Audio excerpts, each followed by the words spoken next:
What the heck is up, everybody? Welcome to another episode of Talentless Talent.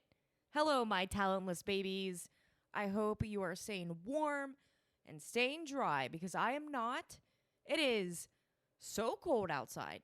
There is also a foot of snow on the ground. I took an hour and a half to get home today when it usually takes me 15 minutes because I thought it was a good idea to go to work, even though I had to ramp over a foot of snow in my Toyota Corolla. When I was talking to Cody, he was like, turn on your four-wheel drive. I was like, Cody, I drive a Corolla. He wasn't being serious. At least I hope not, because he knows what kind of car I drive. What do you mean? So yeah, it's been a little crazy. Covington's just out here getting lit up by Mother Nature in the middle of February. If it was any other month, like actual winter months, I don't consider February a winter month. Spring starts for me in February, which makes no sense. It makes none at all, but it should. Theoretically, in my own reality I have created in my brain, spring should 100% start February 1st. No ifs, ands, or buts. I don't give a shit about Phil in Philadelphia. The little groundhog doesn't know what he's talking about. I am now the groundhog. And I say spring starts February 1st every year for the rest of our lives. Kylie for Groundhog's Day. Thank you. Anyway, we have an amazing episode coming up. And it was such a pleasure to get to talk to Cassey about her recovery, her time in prison, her time with FamLee as a cosmetologist, and her OnlyFans. She got to answer some questions that people submitted on Instagram, which thank you. I love interaction. Hit me up. If you vote on a poll, I'm here for that shit because I need that interaction. I don't get it throughout my job because I do data stuff. So let's talk. I quit my restaurant job, so I'm a little lonely. That got weird. All right. Anyway, Cassey, amazing human. I just love her. It's so cool to reconnect after so many years. We were friends in high school, had a falling out, all that fun stuff, that you go through during your formative years, whatever. And she's back and she's out on top, just doing the damn thing. Her talent is doing hair. She loves doing hair. She's good at what she does. Her main, I would say, talent with hair is hair color. And that's just really what she likes to do. So I had her come onto the show to talk about her time as a cosmetologist, what she's doing with hair right now, and to just get out there and promote her dang self. So I hope you enjoy it. It was a fun episode. I am really bad at virtual episodes. We tried so many different things, and I just couldn't get it to work because I suck as a human. So we finally got it to work. The audio is a little wonky with a virtual interview, but it is what it is. It's really good. I'm really glad how it turned out, and I'm just super happy that you're here listening to Talentless Talent. I got more stickers. Support your girl. If you want a sticker, hit me up. DM me, whatever. I DM people out of the blue for no reason all the time. So you can just DM me for a sticker. I'm telling you right now, stickers. But yes, I hope you enjoy it. We're not doing episode numbers anymore. I gave up on that. So this is my episode with Cassey Clapper, and I hope you enjoy it. Welcome back to Talentless Talent, baby.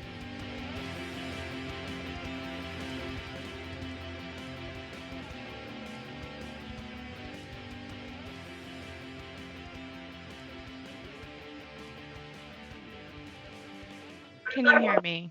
Yes, can you hear me? Yes! Okay.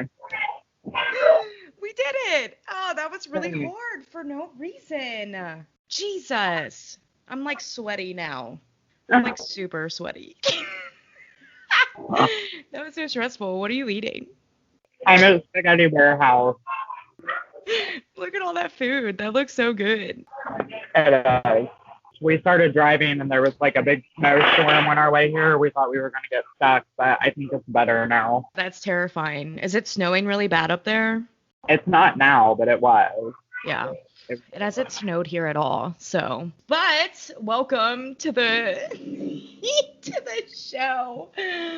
Oh man, I feel like I've been talking about this with you forever, and it's finally happening. So. I know, I'm so excited. I'm excited too. So, just an introduction.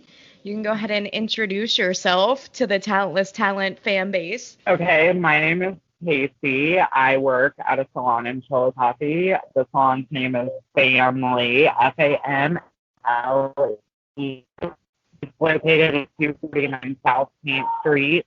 And if you're trying to book an appointment, you call the salon. I go by Queen. I love that. Did you get to pick your own? Were you just like, I'm going to go by Queen? No, I actually didn't pick it. The girls that work in the salon picked it for me. They decided for you. I love that. Like you're going to be. So just to go over how we met by working at JCPenney's in the shoe section. In the shoe section a very long time ago. It was very long ago. You taught me how to walk in my first pair of heels in the back room.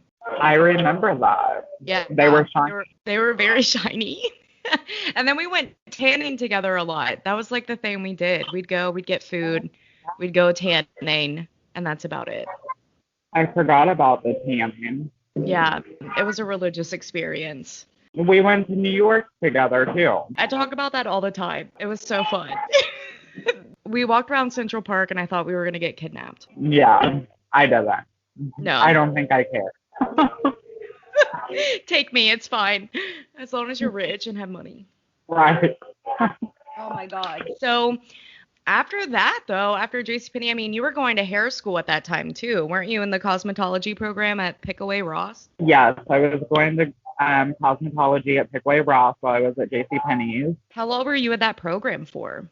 It was 2 years. I ended up doing 2 years because I wanted to, at the time, you had to, if you wanted to do booth rental, you had to take extra hours to get your managing cosmetologist license. They actually don't do that anymore, but back then they did. What do they do now? Do you know? Now, you just have to take a test. Oh, well, okay. That's crazy. I didn't know that. I didn't know they changed all of that, but you look really good, by the way. Your hair looks fabulous, of course. Thank you. Thank I like you. the glasses too. Yeah, with going to cosmetology school and everything. Once you finished, did you end up doing anything after that? Like, where did you go after that? Like, what was your path? When I graduated cosmetology school, I started working at a salon called Great Clips, and it was okay, but Great Clips, there's no creative expression there. It's basically like a sweatshop for haircuts. And somewhere along the line, I ended up having some struggles with addiction. I was addicted to heroin and crack for 7 years. And in 2016, I ended up getting sent to prison. I did 5 years in prison. I was released October 30th of 2020. And ever since then, I have been on a path of recovery and a path of artistic expression. I got back into doing hair, and I have found a lot of success, not only in my recovery, but also in my trade. That's amazing. That is a success story. I mean, 7 years of going through that is insanity. That is craziness. And I know people that have struggled with addiction, but I mean, they don't come back nearly as heavy and hard as you do. But what kind of like motivation did you find to get out and go back into doing hair? So when I was in prison, I was in a men's prison because I'm transgender, and that was really rough for my soul to be in a place where I had to wear men's clothes and be called sir, and that was a really big eye-opener for me.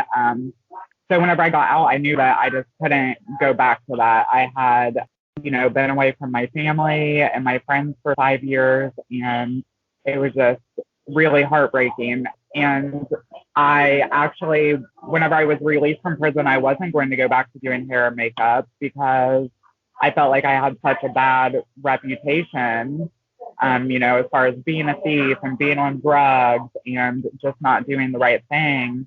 But two people, Marshawn Lee and Chelsea Lee, the owners of FamLee, got a hold of me and they said, we know what kind of work you put out. We have people that come in and say that you're a fabulous colorist, that you do great makeup. People are asking about you and we want to give you a chance. So they kind of talked me into going back, and I'm so grateful that they did because my clientele has skyrocketed, my self-esteem has skyrocketed, and I'm honestly just living my best life. That is so amazing to hear. Oh man. So when you went into a men's prison, at that time, were you openly transitioning, or when did the transition start happening? So at that time I was openly transitioning. And a lot of the inmates were really respectful of that, but obviously we live in a world where there's a lot of people that aren't respectful of differences, whether it's your gender identity or your skin color or whatever. So that was really rough sometimes, but I was lucky, and I can say that I met a lot of people with really beautiful souls while I was there, and they really inspired me to get out and advocate for them and get set on the right path, because there's so many people that are incarcerated that don't have anybody, and I just want to be that light for them. Yeah. Was your mom through that with you? Did she visit or anything while you were there? Yeah, my mom went through the whole thing with me. She visited every other week. That was, the optimum amount of time that they allowed her to come. She answered every single phone call. She was by my side through everything. Oh, we love a supportive mom. Yeah. Oh my God. Yes. But you met is it your fiance, your husband in prison? Is that right? Yes, we met in prison, which is really crazy to think about. But like I said, there's everybody that's in prison, they truly aren't bad people. They made poor mistakes.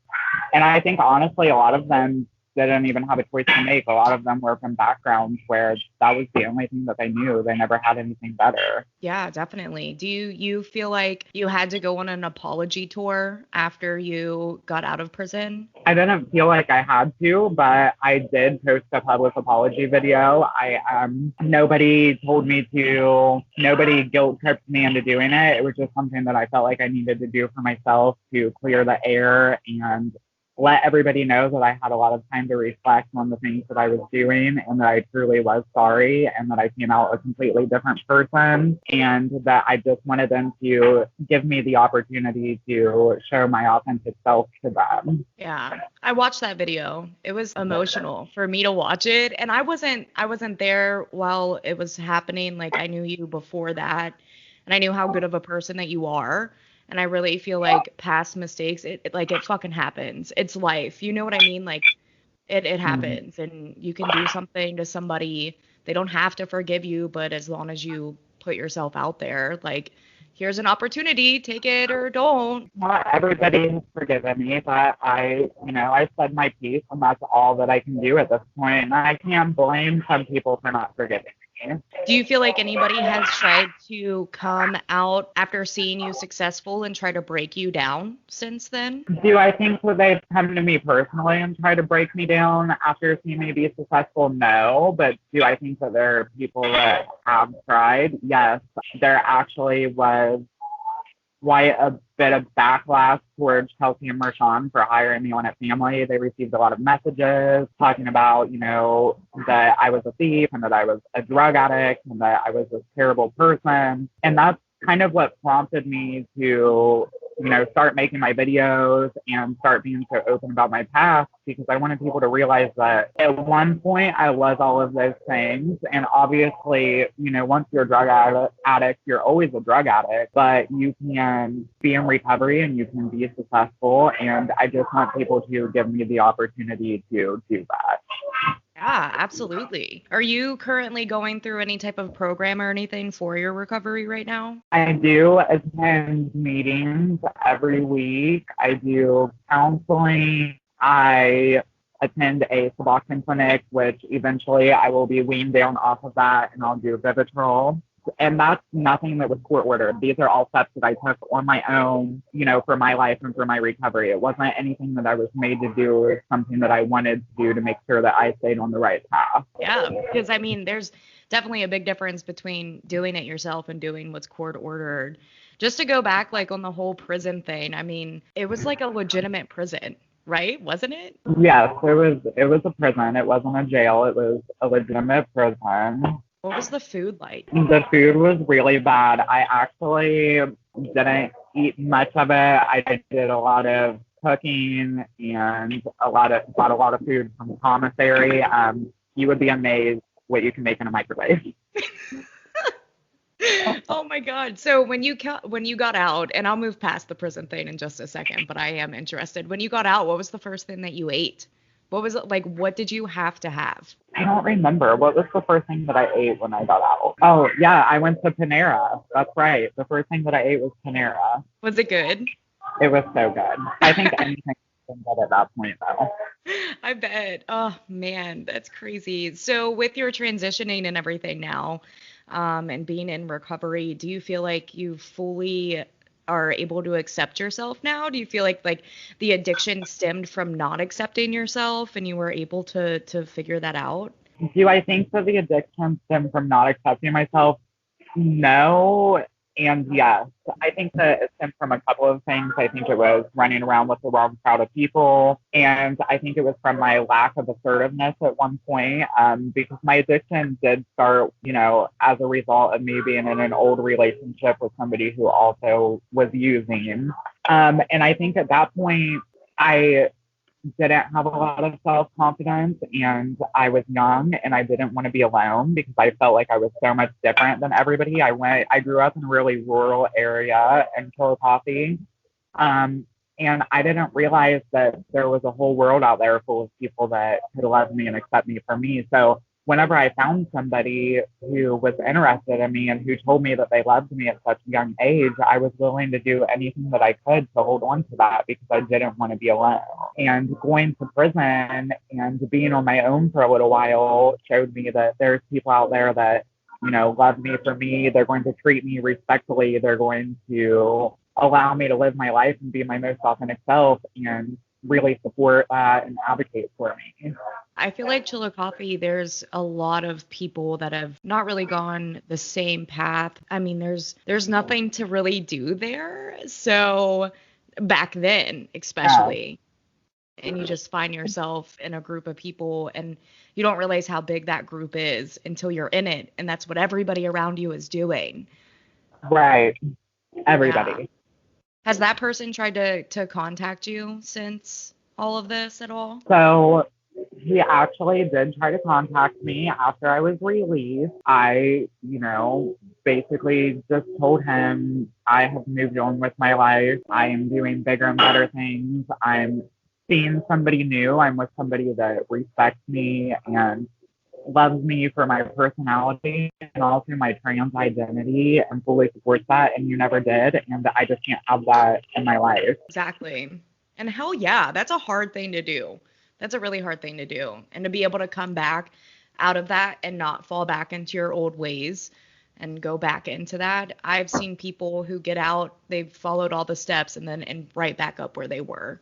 Yeah.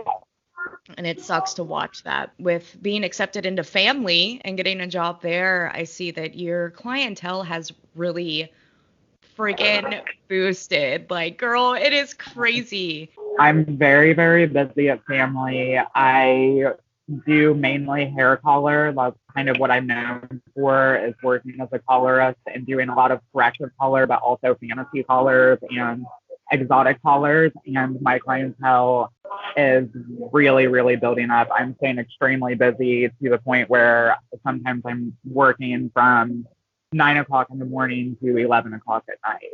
Damn. Do you love it though? Do you love being that busy? I do love it. it's so exciting for me, especially, whenever somebody comes in with hair that's really terrible and you send them out with a smile on their face and something that's beautiful, that's a really big reward.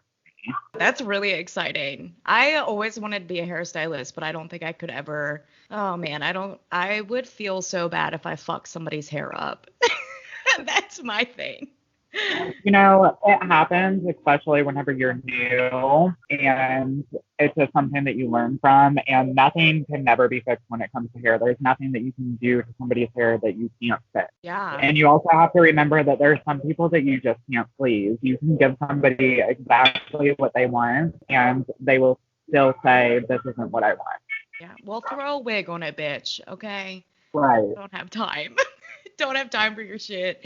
When you got out, was your license still active or did you have to go back through that process? No, when I got out, my license wasn't active. I had let it lapse. So what I had to do was CEUs, which are continuing education hours. I was able to do them online because of the pandemic. They offer them online now. So I just had to pay to take some classes and then pay a reinstatement fee, and I was back to work. Do you feel like with going back into it during COVID, I mean, you're staying so busy. People obviously are just like, whatever, I want my hair done. Do you have anybody that comes in that's like nervous about COVID and are weird about it? A lot of our clients are really nervous about the pandemic right now. Everything in our salon is state of the art and it's also extremely clean. We only use the best products and we only hire the best stylists. So everybody's really good at maintaining the standards of state board guidelines, but also going above and beyond, what the CDC asks us to do, as well as the State Board of Cosmetology.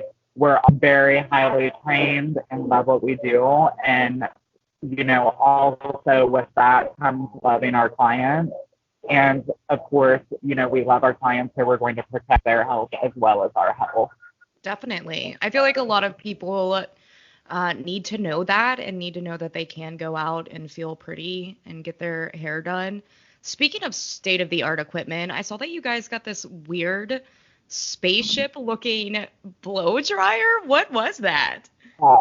Okay, so that is a infrared rolling dryer. And typically, whenever you get your hair set in rollers, or you get a perm, or you do any kind of foil color, they will put you under like an old-fashioned hood dryer. We invested in infrared rolling dryers, and what they do, they offer infrared heat technology, and they cool up right to your chair, so you don't have to move. You can sit there and enjoy your glass of wine or your hot chocolate or coffee, and they rotate around your head. They kind of look like a big ring light. And they offer a more even heat and more even color processing. It's really state of the art. It's really new right now. But from what I've seen on my clients, it really does work. And they truly are getting the best of the best when they come to FamLee. I saw that and I was like, what the fuck? I just want to sit under it. It looks so crazy. I've never seen anything like that. What kind of product do you guys use? Do you use like Paul Mitchell? Like, what's your favorite? We're all independent contractors, so everybody, they make their own hours. They do their own products. I use a lot of Kenra products. I really like Kenra. Kenra is something that I was trained with whenever I went to Pickaway Ross. It's something that I know and have a lot of knowledge on. And I also use the Kenra color line, as well as I believe everybody else in the salon uses Kenra color too. It's just really high quality product and it gives you the best results. Is there a lot of the underground drama in the hairstylist community? In the community, yes, and in other shops, yes, but in our shop there isn't. We all get along really well. We handpicked each other, and just like the name says, whenever you come into FamLee, you truly do become a part of our family, but we also consider each other family. We don't have any drama. We're a judgment-free zone, obviously. We have stylists that are Black. We have stylists that are trans. We have everybody that you could imagine working in our shop. So it's judgment-free. It's not catty. It's a safe space to come and be your authentic self. And even if your authentic self is somebody different than who you present to the outside world, just know whenever you come into FamLee, you can come in and we'll keep your secrets safe. Yes, that's what I need to know. I need to bitch and moan about everything in the world when I go into a hair salon. I haven't been to a hair salon in a long time. I'm very DIY, fry my own hair. I'm evil to my hair. Yeah. Don't judge me. It's so bad. Do you guys do walk-ins? Like, could somebody walk in and you all take them? Most of us are pretty busy, so we work an appointment only basis. That's not to say that if you call last minute, somebody might not be able to get you in. But as far as walking in, you're probably not going to be able to get in. We make our own hours, and that's usually based upon what we have in our book. So typically, if we're there, then that means that we are waiting for somebody or we have somebody in our chair. So with that being said, it must suck really bad if somebody, do you have like people that no call, no show to their appointments? Yes. When somebody no calls, no shows, it's terrible. I think a lot of people don't understand that hairdressers, we don't get paid by the hour. We don't get paid salary. We get paid for the services that we provide. And we also pay to rent our booth and pay for our products and pay to buy the supplies that we need to make you beautiful. So when you book an appointment, we are allotting a certain amount of time out of our schedule for you. And whenever you don't come and you no call, no show, we don't have time to fill that. So that means we're not making any money. A lot of us have a cancellation policy. I know I personally have a 24-hour cancellation policy, regardless of the situation. I feel like that's fair. If you book an appointment with me and you can't make it, I expect you to let me know 24 hours in advance, or you do receive an invoice for your missed appointment that you're expected to pay before you can book another appointment. That makes so much sense. I feel like that's the smartest way to do it. I just couldn't imagine. So I have like no call, no show to doctor's appointments, but like to a hairdresser, especially because I feel like you get to know your clientele on such a personal level. Right. And that's just like fucking somebody over. Like that sucks. Yes. That's a lot of money to just screw somebody out of. Now, have you had anybody that has been like, no, I don't want you to do my hair because you're a transgender woman? So, as of right now, no. In the past, before I was, presenting as female, in the beginning, I've been licensed for 10 years. So I've been working in the industry for 10 years. In the beginning, I wasn't comfortable and I wasn't presenting as female. And I would have people that would come in and tell me that they didn't want me to do their hair because they thought that I was gay or because of whatever, and it made them feel uncomfortable. I actually remember one time when I worked at Great Clips, I was cutting a man's hair, and I don't know if people don't realize, but we're standing right behind you. So when you're on your phone, we see what you're typing, and he actually was texting his wife or girlfriend or somebody, talking about how he had this little faggot cutting his hair. So halfway through his haircut, I told him to leave with half a haircut. Good. He deserves it. You gotta go. Absolutely not. Yeah. How are you gonna walk into a place of business and be like, yeah, let me just talk shit about the hairstylist that's doing my hair? Also, good to know, because I'd be looking at some crazy shit when I'm in a hair salon. Yeah. I'm like on Twitter and I'm like, all right, I'm gonna keep my phone away. No, thank you. How has the transitioning been? Do you feel good? Like how has it been?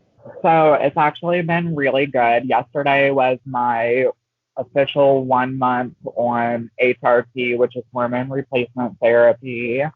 And it's just really exciting. I've never felt so good about myself in my whole life. I've never felt so beautiful.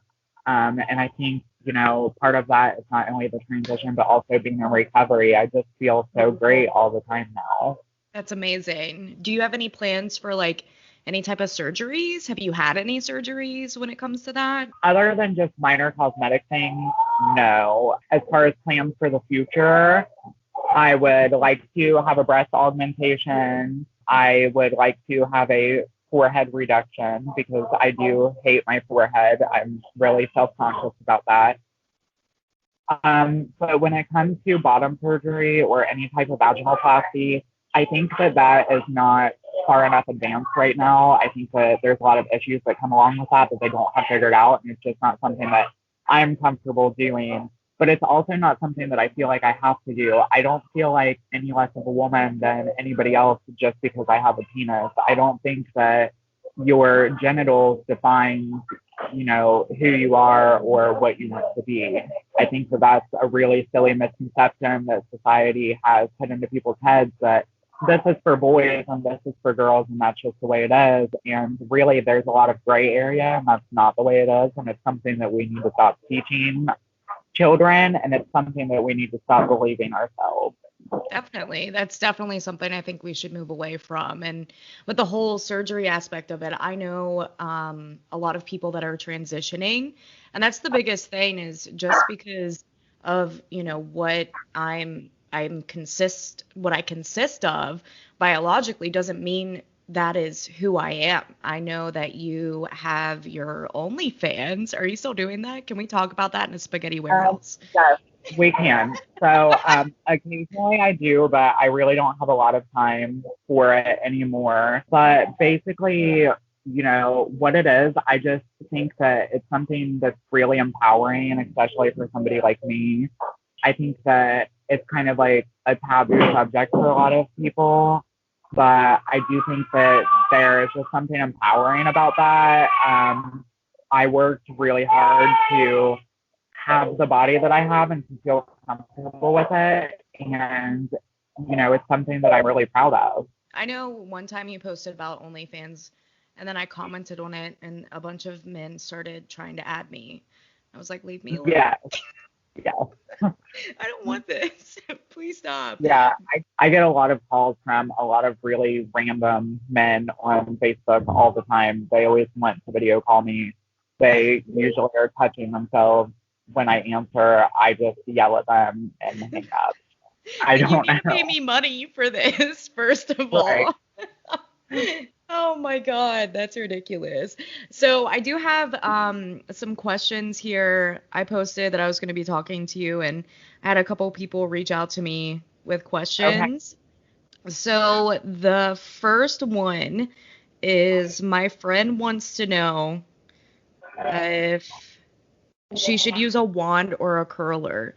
She needs to know which one to buy to get dope curly waves.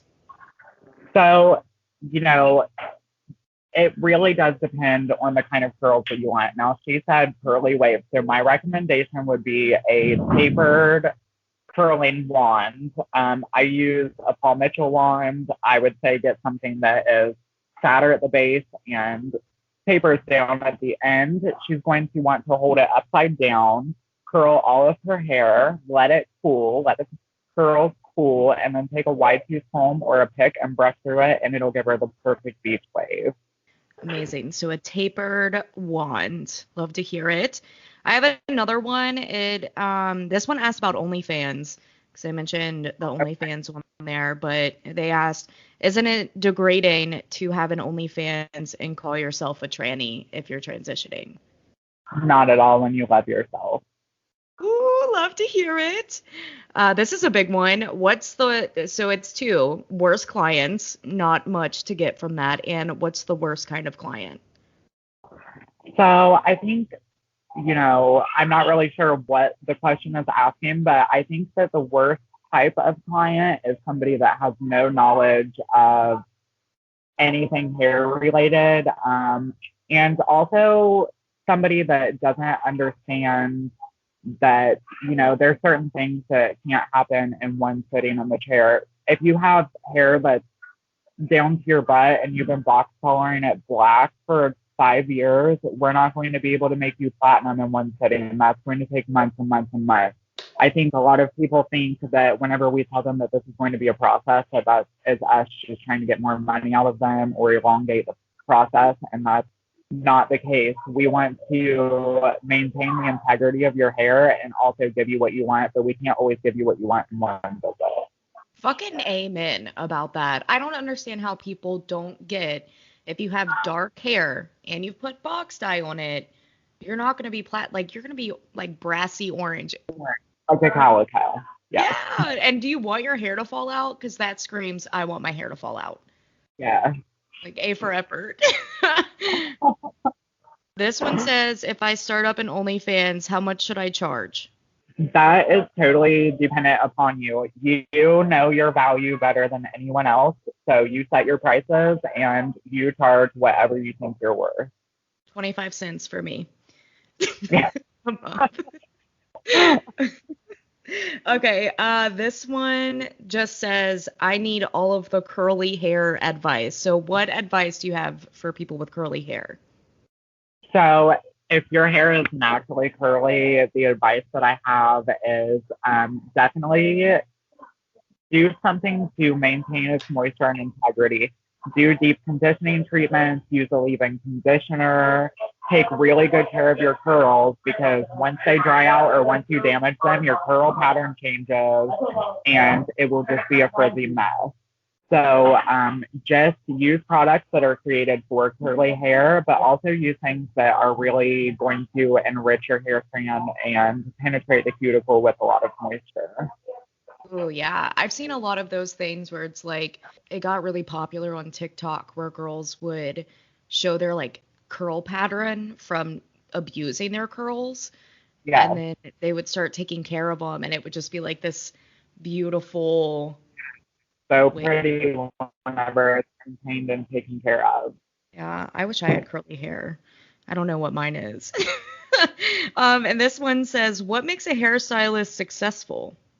I think what makes a hairstylist successful is truly loving what you do, and viewing your clients as people and not paychecks is really important. You want to stay current. You want to make sure that you do continuing education. You want to make sure that when your clients come in, they feel comfortable. They feel like they can tell you anything in the world. You want to treat them with respect and dignity because at the end of the day, your job, honestly, is to please them. So I think, just being personable and taking care of your clients, staying current, and treating everybody with respect. Like I said, view your clients as people, view them as a canvas for your artwork, and don't ever view them as a paycheck. Definitely. I feel like customer service is a thing that you have to be a Yeah. hairstylist. You have to.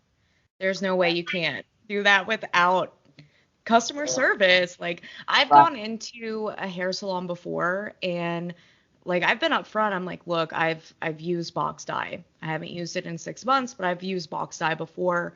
I've done this, I've done that. I really just want a cut. I don't want anything else. Do like a deep conditioning treatment. I mean, that's it. And then they talk shit about my hair to me. I'm like, I fucking just said that I use box. Like, I know it's damaged, honey. You don't gotta be rude. Needless to say, I didn't go back. So, uh, rude. But what do you think sets FamLee apart from other salons in Chillicothe? I think what sets FamLee apart from other salons in Chillicothe is honestly the environment. Whenever you walk in, like I said, it's a safe space for anybody. I think everybody truly feels welcomed. Not to mention, we have the dopest stylists around. Everybody is extremely trained in their craft. Everybody comes to work loving what they do, so excited to start a new day. And I think in a lot of salons, you don't have that. I think that we just have a really great dynamic amongst each other and we all take care of each other. Like the name says, we are a family and we view each other as that. And I think that's what sets us apart from everyone else. Amazing. I want to come check it out. I'll have to, if I'm in Chillicothe ever, I'll have to schedule an appointment. Definitely do. Don't talk shit about my hair though. I won't, I promise. But you can. It's fine. I know it's bad. I just bleached the fuck out of it recently, so I'm just living my worst life. But it's whatever. Oh my god. So go ahead and just plug your socials, your Instagram, if you have one, your Facebook, where they can Okay. find you. So I don't use Instagram. I don't use anything like that. I do have Facebook. You can find me at FamLee Salon and Barbershop on Facebook. You can find me onlyfans.com/tranny queen. You can call the salon and you can ask to schedule an appointment with Queen. They will give you my personal number. I'm not going to put it out here because of creepers. But if you do call the salon to schedule an appointment, you can get my personal number. We can do a consultation over video or text. And that's really the best way to find me. Check me out through the FamLee social media. Fantastic. Yes, check out FamLee with Cassey. And thank you so much for doing this. I'm Thank you so for having me. I'm excited. so excited. Yes, and your birthday is tomorrow, so happy early birthday. Thank you. You're welcome. And we're gonna have to get together soon. We're gonna have to relive some of the craziness that we used to do. I'm not tanning anymore, so. Me neither. Good. Keep that skin nice. Yeah. Alrighty. Well, thank you again so much for coming on. Everybody, FamLee, check them out in Chillicothe. Reach out to Cassey on Facebook, give them a call. But that's it for Talentless Talent. This is going to be episode 9, 10. I don't know. I'm bad at it, but we'll figure it out. Okay, thank you. Thanks. Bye, B. Bye. What a good episode. I am so happy Cassey agreed to come on. It was such a good time, and I'm very excited to see where her endeavors take her because I can really tell that she has, a lot of motivation and a lot of love for what she does. And that's just awesome to see from somebody. And seeing that in talents just motivates me. I still haven't found a talent. I've tried out some things. We all know how the baking went. Not well, not good. I have been working out, so hell yeah. What's up? I don't know. I would try hair. I have tried hair. I do my own hair, and I ruin it. I want a mullet really bad. So maybe, Cassey, you can give me a mullet. I'm not going down that road for a little bit. I'm going to wait until we're at a retrograde, till my Lexapro kicks in really well before I decide to go full blown with a mullet. But yeah, go check out FamLee on Facebook. Check out Cassey's work. And I think you would be very happy with the work that she does for you if you do schedule an appointment. They're doing a raffle right now. So if you pay $1, you can cash app them or you can go to the salon. They're actually giving away a couple of cool things. I'm entering the raffle. But it's $1 each for the ticket. The basket includes a Michael Kors bag, $40 gift certificate for salon services with Cassey, a set of eyelash extensions by Rochelle Scott, another stylist, and a ton of other great things. It looks like there may be a couple of different things of products, some bracelets. So yeah, check out that raffle. It's going on right now, and the drawing will be via Facebook Live on March 1st. So check it out. A lot of good things in there. I want the Michael Kors bag. Even though I don't deserve nice things, I want that nice thing. So, yeah. Thank you for tuning back into another episode of Talentless Talent. We have so many good things coming. So, I have my mom's episode, which I'm going to be posting soon. Oh, wait, did I give it away? Yeah, it's the Dills Extravaganza Part 2 with Miss Tina, and then my best friend Amber, who is also talentless, and we discussed that on her podcast, and talentless friend to talentless friend. It's pretty cute. And I have Hood Panda. I just went to Columbus on Sunday? I don't remember what day it was. It feels so long ago. The snow is ruining my life. I also have a stuffy nose, and that's pretty rude. But yeah, Hood Panda's going to be on here. That was a really good interview. Got my mem, got my best friend. So we're doing the dang thing with peoples. I am still scheduling interviews, and it's just been a lot of fun. I just want to say to everybody that listens, thank you for showing up. Subscribing on YouTube, downloading the podcast, whatever. Even if it's a share or a save on Instagram, it's just really cool to be able to talk to people and on my solo episodes, not pay for a therapist. We love to see it. So thank you again for tuning in to another episode of Talentless Talent. Thank you to Cassey for coming on and sharing your story. And thank you to all the listeners out there, homies. And I will see you next time for another episode out every Thursday of Talentless Talent. Be sure to follow that Instagram at Talentless Talent Pod, at Kylie on Twitter, and my YouTube channel. Go subscribe, go like, share it. I don't know, whatever floats your boat. But that's Talentless Talent with Kylie Dills. Thank you guys again. Hope you enjoyed. I'll see you next week, baby.